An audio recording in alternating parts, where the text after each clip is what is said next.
నమస్కారం. జమ్మూ కాశ్మీర్ ప్రకృతి రమణీయతతో అందంగా ఉన్న ఒక ప్రదేశం. పరమశివుని ఆవాస స్థానం. శారదామాత కొలువై ఉన్న ప్రదేశం. ఎందరో యోగులకు భగవత్ దర్శనాన్ని అనుగ్రహించిన ప్రదేశం. ప్రపంచ విజేతనవుతానని భ్రమపడిన అలెగ్జాండర్కి గర్వభంగం జరిగిన ప్రదేశం. తన ప్రాణాలు కాపాడుకోవడానికి తన భార్య చేత పురుషోత్తమునికి రాఖీ కట్టించుకోవాల్సిన పరిస్థితిని కల్పించిన ప్రదేశం. ఇట్లాంటి గొప్ప చరిత్ర, పవిత్రమైన చరిత్ర కలిగిన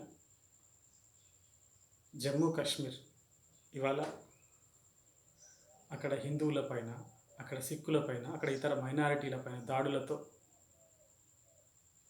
భయానకంగా తయారవుతుంది. ఇంకొక పక్క వంగదేశం. రామకృష్ణ పరమహంస, స్వామి వివేకానంద, సుభాష్ చంద్రబోస్, రాజా రామ్మోహన్ రాయ్, బిపిన్ చంద్రపాల్, రవీంద్రనాథ్ ఠాగూర్ వంటి మహానుభావులు జన్మించిన ప్రదేశం. అరవిందో ఘోష్, మహానుభావులు, ఇట్లాంటి మహానుభావులు ఎందరో జన్మించిన ప్రదేశం. ఎన్నో ఘనకార్యాలు సాధించిన ప్రదేశం. వంగదేశంలో భాగంగా ఉన్న బంగ్లాదేశ్లో 60 మందికి పైగా హిందువుల ఇల్లు దహనం చేయబడ్డాయి. దుర్గా మండపాలు ధ్వంసం చేయబడ్డాయి. ఇస్కాన్ టెంపుల్ ధ్వంసం చేయబడింది. అది కంటిన్యూ అవుతుంది, ఇంకా ఆగట్లేదు. సమస్త భారతదేశం ఖండిస్తుంది. 50 ఏళ్ళ నుంచి ఖండిస్తూనే ఉంది. భారతీయ సభ్య సమాజం అంతా కూడా దీన్ని ఖండిస్తుంది.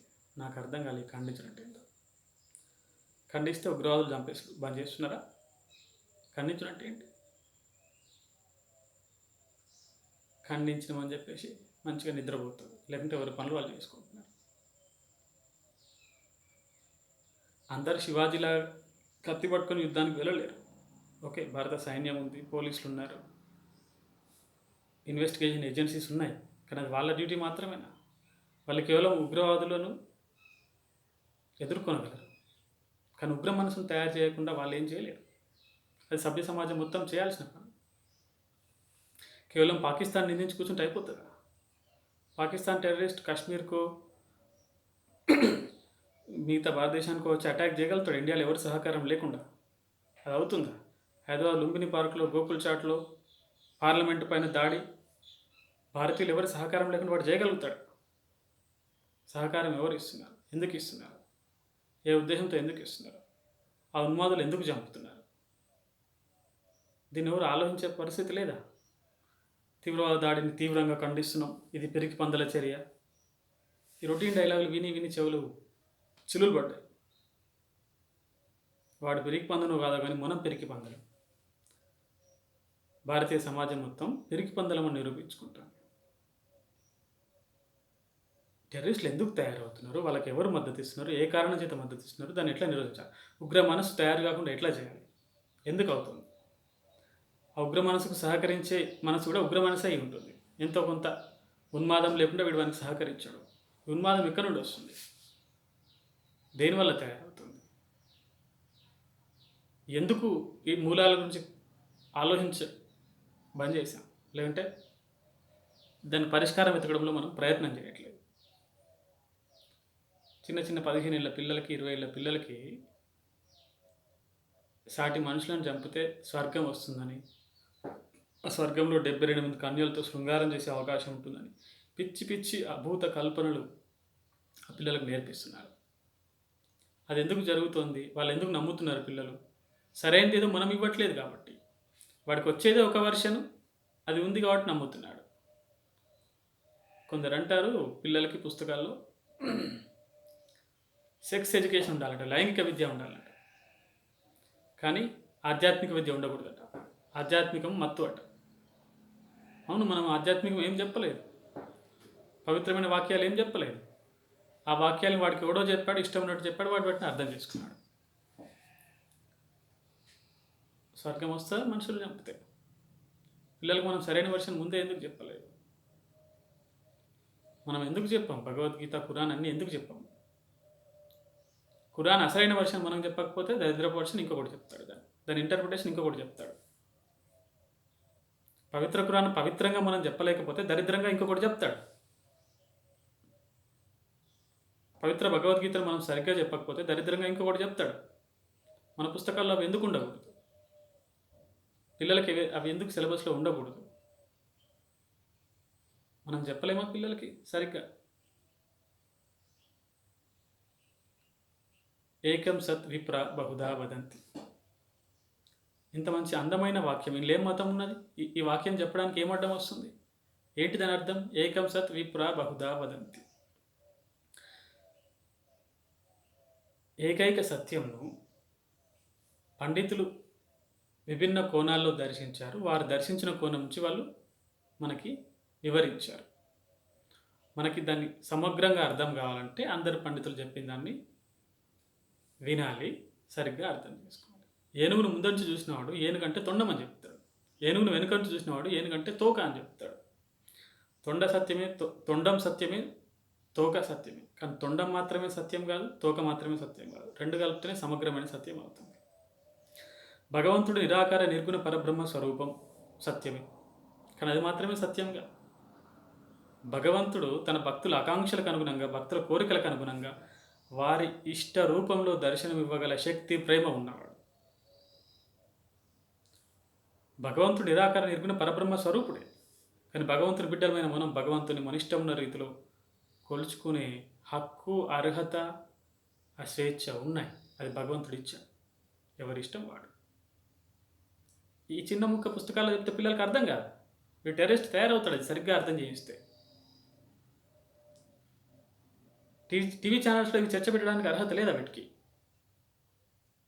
ఎంతసేపు వాడు జకీర్ నాయక్ ఏమన్నాడు, ఇంకొకటి ఏమన్నాడు, అది ప్రొవోక్ చేసిందా, వాడిని వీడు రెచ్చగొట్టాడా, వీడు వాడిని రెచ్చగొట్టాడా, ఇంతే తప్ప అసలైన వాక్యం ఏంటి అక్కడ ఏమున్నది వివరించడానికి? మనకి తెలివి లేదా, బుద్ధి లేదా? భగవంతుడు మనకు జ్ఞానం ఇవ్వలేదా, శక్తిని ఇవ్వలేదా? భారతీయ సమాజం అంటే ఎంతోమంది ధైర్యవంతులైన పుత్రులను కన్నది, సత్యవంతులైన పుత్రులను కన్నది, త్యాగవంతులైన పుత్రులను కన్నది. శరణు కోడితే స్వర్గాధిపతి ఇంద్రునికి తన వెన్నుపూసనిచ్చిన దదీజీ మహర్షిని కన్నది. తప్పు చేస్తే అదే ఇంద్రుణ్ణి శిక్షించిన అగస్త్యుణ్ణి, గౌతముణ్ణి కన్నది. ధర్మాధర్మాలను, తప్పొప్పులను నిర్ణయించి తప్పులకు శిక్షించే ధర్మాధికారం గల ధర్మాధికారి న్యాయమూర్తి యమధర్మరాజు సైతం తప్పు చేస్తే యమధర్మరాజు నిలదీసి శిక్షించిన మాండవ్య మహర్షి పుట్టిన గడ్డ ఇది. ఇక్కడ ఒక తప్పును, ఒక అసత్యాన్ని, లేదంటే ఒక సత్యం యొక్క వక్రీకరణను సరిచేయడానికి పాఠ్యపుస్తకాల్లో ఏముండదు, టీవీ ఛానల్స్లో చర్చ ఉండదు, నాయకులు ఏముండవు. ఉగ్రవాదాన్ని ఖండిస్తారు. ఖండిస్తే ఆగిందా? అరబ్ కంట్రీలో పుట్టింది, ఇంకెక్కడో పుట్టింది, ఆఫ్ఘనిస్తాన్ వచ్చింది, పాకిస్తాన్ వచ్చింది, బంగ్లాదేశ్ వచ్చింది, కాశ్మీర్ వచ్చింది, బెంగాల్కి వస్తుంది, కేరళకు వస్తుంది, చివరికి మన బైన్సాలో కూడా ఇంకా ఉగ్ర ఆయుధాలు రాలేదు. ఓకే, కానీ ఉగ్ర మనసు వచ్చేస్తుంది, ఇప్పుడే తయారవుతుంది. 2 సార్లు ఘర్షణలు జరిగాయి. మనం కళ్ళు మూసుకుంటే రేపు ప్రతి ఊర్లోకి వస్తుంది. ఉగ్రవాదులకు ఆయుధాలు అందకుండా, ధనం అందకుండా చేస్తే గెలవం. రక్తబీజుడు రక్తం లాగుంటుంది. ఒక రక్తం చుక్క పడితే ఇంకో రాక్షసుడు ఎట్లా తయారవుతాడో, ఒక ఉగ్ర మనసు ఇంకో 100 మంది ఉగ్రవాదులను తయారు చేస్తుంది. ఉగ్ర మనసు తయారు కాకుండా ఆపగలిగినప్పుడే ఉగ్రవాదాన్ని నియంత్రించగలం. ఒక ఉగ్ర మనసు తయారు కాకుండా చేయగలిగిన జ్ఞానం ఉండి, శక్తి ఉండి, బుద్ధి ఉండి, దానికి తగిన అధికారం ఉండి, ఆ పాఠ్యపుస్తకాల్లో సిలబస్ నిర్ణయించగలిగిన అధికారం ఉండి, దానికి తగిన జ్ఞానం ఉండి అది చేయలేని వాడు 100 మంది ఉగ్రవాదుల కన్నా పెద్ద ఉగ్రవాది. ఒక నాయకుడు అన్నవాడు బాధ్యత తీసుకోవాలి. నువ్వు బాధ్యత తీసుకోలేనప్పుడు అధికారానికి నువ్వు అనర్హుడు.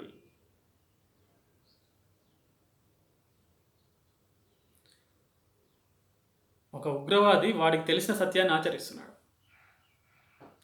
ఒక నాయకుడు ఒక ఓటు బ్యాంక్ రాజకీయానికో ఇంకో దానికో లొంగిపోయి వానికి సత్యం తెలిసినా, ధర్మం తెలిసినా ఆచరించడానికి భయపడుతున్నాడు. నువ్వు 1000 దేవాలయాలు కట్టుగాక, 1,00,000 మంది పీఠాధిపతులకు కాళ్ళు మొక్కుగాక, 1,000,000 యజ్ఞాలు చేయుగాక. ఉగ్రవాదులను తయారు చేసే శక్తి నీకుండి, తెలివి నీకుండి, బుద్ధి నీకుండి, వాటిని ఆపకుండా ఉగ్రవాదం పెరిగిపోవడానికి, అమాయకుల జీవుల ప్రాణాలు పోవడానికి కారణమైతే నీ పాపాన్ని కంట్రోల్ చేసే, పాపాన్ని తగ్గించే శక్తి నీకు రాదు. నాయకుడు అన్నవాడు చేయాల్సిన పనే కదా ప్రజల రక్షణ.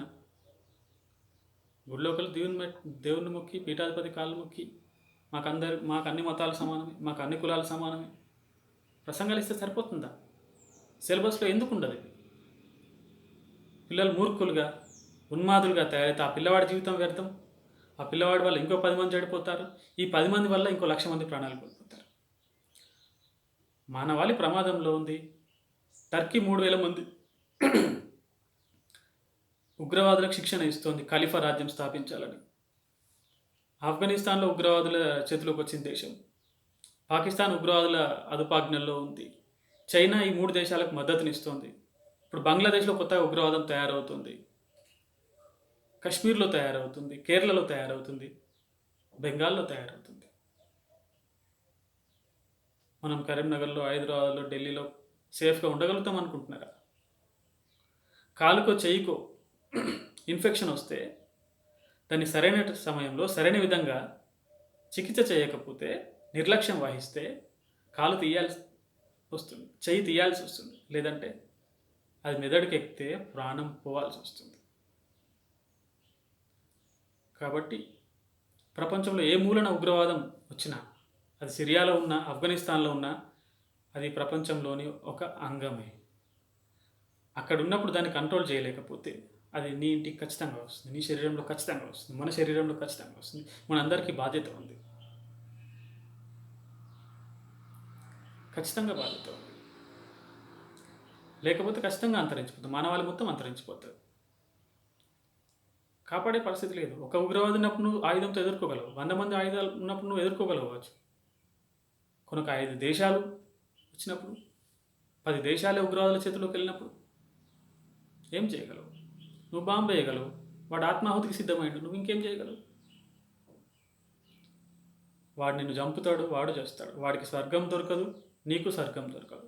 ఎందుకంటే వాడిని ఉగ్రవాదిగా తయారు కాకుండా చేయగలిగిన నువ్వు చేయలేవు. వాడిని నువ్వు చంపిండు కాబట్టి వానికి స్వర్గం దొరకదు. అందరం కలిసి నరకం కూడా స్థానం దొరకదు. పిచ్చి వాళ్ళ స్వర్గంలో ఇంద్రులమై కూర్చుంటాం. అందరం దరిద్రపు స్థానంలో ఉంటాం. ఇంకెన్ని రోజులు ఈ దరిద్రపు సిలబస్? ఎంతసేపు బీటెక్లు, ఎంటెక్లు, సాఫ్ట్వేర్లు, గిఫ్ట్వేర్లు. ఆఫ్ఘనిస్తాన్లో సాఫ్ట్వేర్ ఉద్యోగం ఏం చేస్తున్నాడు ఇప్పుడు? బుద్ధుండక్కర్లే. ఇప్పటికైనా మామూలు ప్రజలైనా, మేధావులైనా, బుద్ధి జ్ఞానం ఉన్నవారైనా, అధికారం ఉన్నవారైనా సరిగ్గా ఆలోచించి పాఠ్యపుస్తకాలు సరైన విద్య అందించి, పిల్లలకు సరైన మార్గదర్శకత్వం చేసి, నాయకులు సరైన నాయకులుగా ఉండి ఉగ్రవాదులను, ఉగ్రతత్వాన్ని సరిగ్గా అంచనా వేసి సరైన చర్యలు తీసుకోకపోతే మానవాళి అంతానికి పెద్ద దూరం లేదు. మన 1,00,000 కోట్లు మనకు పనిచేయవు. ₹2 పెట్రోల్ ధర పెరిగింది, ₹2 డీజిల్ ధర పెరిగింది, ₹2 గ్యాస్ ధర పెరిగింది. రోడ్ల మీదకి వచ్చి లొల్లి చేస్తాం. కాశ్మీర్లో హిందువుల ప్రాణాల గురించి ఏం అడగమా? బంగ్లాదేశ్లో హిందువుల గురించి అడగమా? బంగ్లాదేశ్ హిందువులు అంటే ఎవరు? భారతీయులతో పాటు భారతదేశ స్వాతంత్రం కోసం 800 సంవత్సరాలు పోరాడిన వాళ్ళు. అది పొరుగు దేశ అంతర్గత వ్యవహారమా? వాడు పొరుగు దేశం అయిందా? ఎందుకు పొరుగు దేశం అయిండు వాడు? నీ చేతగానితనం వల్ల, నువ్వు ఆయన వదులుకోవడం వల్ల వాడు పొరుగు దేశం అయిండు. ఏం పొరుగు దేశం? నాకు అర్థం కాదు. పక్కింటి కాలిపోతుంటే అది వాళ్ళ ఇల్లు అని చెప్పి సపడకుంటావు, నీళ్ళు పోయావా? అది నీ ఇంటికి అంటుకోదా? ఇది ఎక్కడి ధర్మం అంటే నాకు అర్థం కాదు. క్షత్రియ ధర్మం ఉంటేనే భూమి మీద ఎక్కడ అన్యాయం జరిగిన స్పందించే గుణం ఉన్నవాడిని క్షత్రియుడు అంటారు. ప్రపంచ విజేతను క్షత్రియుడు అన్నారు. ప్రపంచ విజేతను ఏమంటారంటే అధికార మదాంధుడు అంటారు. కాబట్టి ఇప్పటికైనా సభ్య సమాజము దాంట్లో ఉన్న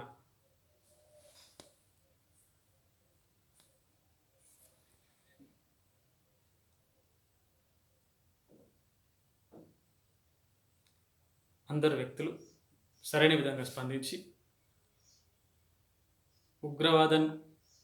ఉగ్ర మనసు తయారు కాకుండా ఏం చేయాలో, ఉగ్రవాదాన్ని కంట్రోల్ చేయడానికి ఏం చేయాలో అవన్నీ చేయాలని అందరం కలిసికట్టుగా చేద్దామని కోరుతూ మీ రంగారెడ్డి.